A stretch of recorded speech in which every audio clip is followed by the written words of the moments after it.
Luigi's Mansion 2 Dark Moon. One of my childhood favorites, released for the 3DS and later remastered on the Switch. But did you know they made an arcade game version of this?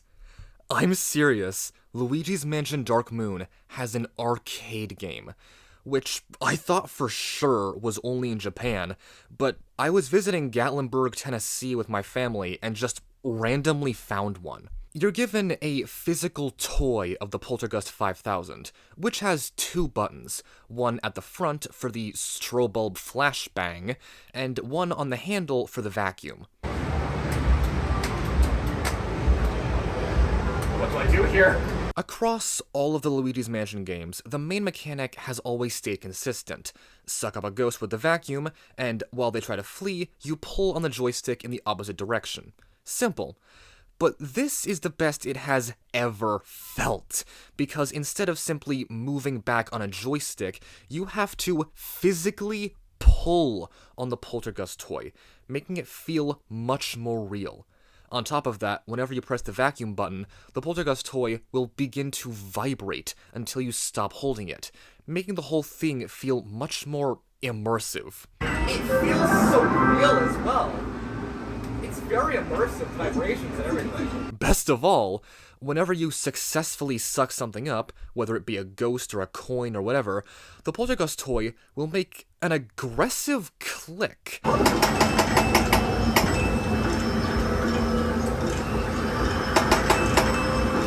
love that so much! Creating the sensation that something has actually hit the back of the vacuum.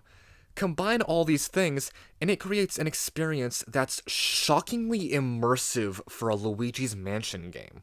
Instead of being in third person, like the normal Luigi's Mansion games, the arcade game is strangely in first person. Is this a Mario game or Call of Duty?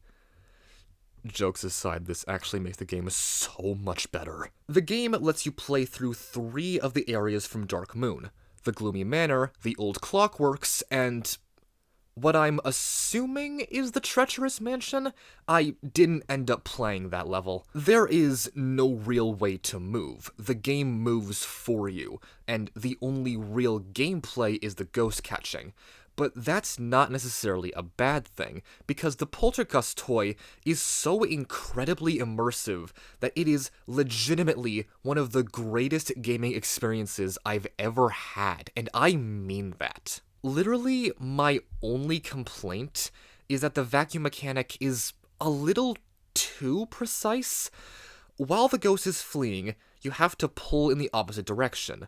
But the game knows this, and sometimes the ghost you're catching will randomly start flying in the other direction, which completely stops the vacuum, leaving you to stun them all over again.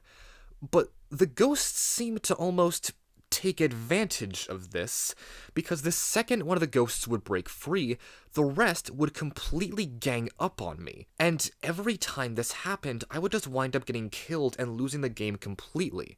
I had no idea how to get past that. This especially happened when it came to the slammers. Seriously, it happened almost every single time I fought a slammer. It was ridiculous. But other than that, I really have no complaints about it. It was incredibly fun, to the extent that I was legitimately really sad that we had to leave.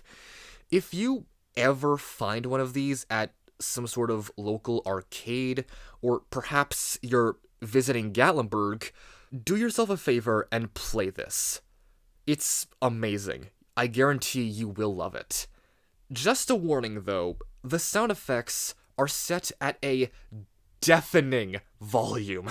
That is so loud. That's really all I had to say in this video. Thank you so much for watching, make sure to get a hug today, and make sure to subscribe. Bye-bye-bye.